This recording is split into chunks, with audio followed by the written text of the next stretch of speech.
Hello out there, and a quick video today focusing on this Benchmade Northfork and a couple of the really nice touches on the knife that help set it apart from other Benchmades in its size class and price class.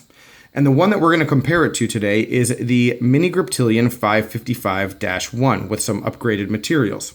And having these two knives next to each other makes it really clear, at least to me, that when we're choosing a knife, we have to be aware of what the knife is intended for and how we intend to use it.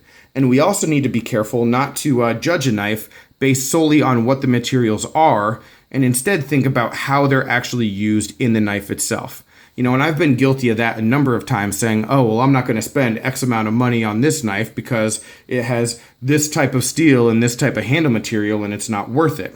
But sometimes we need to take a closer look at how those materials are used in order to really make that decision more accurately. And this is a really good set of knives to compare in order to illustrate that point. So focusing first on the Benchmade Northfork. This is part of the Hunt line, and every aspect of this knife really lends itself to being able to be used and utilized well in adverse conditions. Really good in the elements and for any kind of outdoorsy, of course, hunting capacity.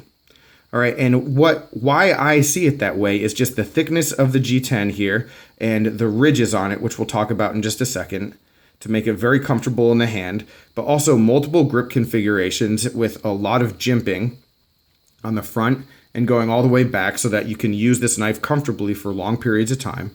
We have full stainless steel liners that are milled really well, so while it adds a lot of strength, it keeps the weight at right around 3.5 ounces.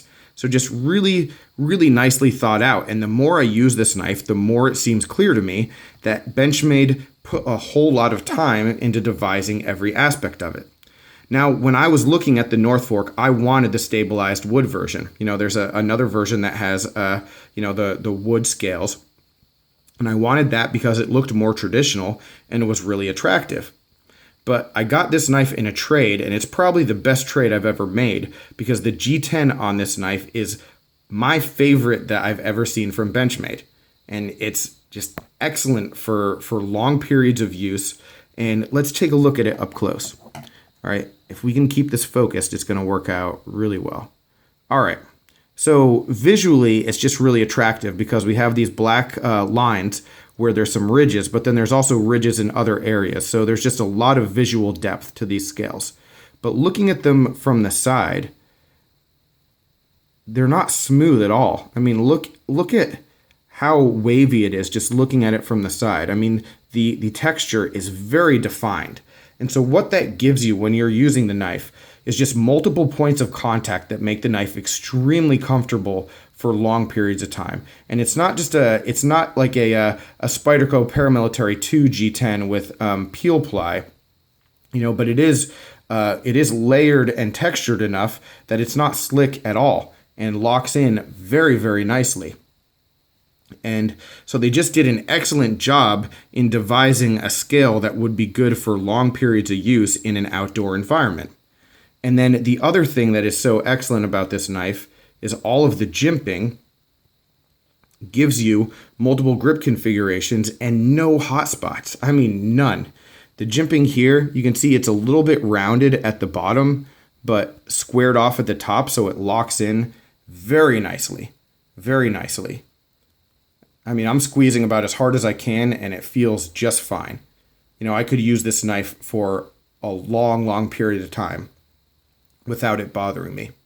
All right, and then the forward jimping, and I'm not sure if some people with larger hands would use it differently, but I actually use this jimping. I don't push into it like I do down here. I pull back into it to lock my thumb in, and it's great. So any kind of detailed work, it's just absolutely excellent. And so a lot of thought was put in to devising that Northfork. Now, when we look at the Mini Reptillian, we have beautiful G10 on here too, guys. Like really, really good looking. And if you look at the amount of time, that was put into to the fit and finish, it's great. We have one piece of G10, but we have a blue layer that basically creates these liners. And it goes all the way around. So check that out. Just gorgeous, beautifully done.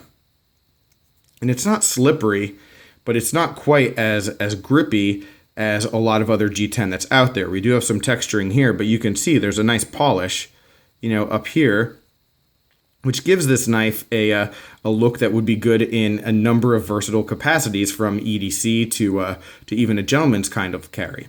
But I don't think that this would be the one that you would want to be using outdoors for hours and hours on end, especially when the Northfork is available.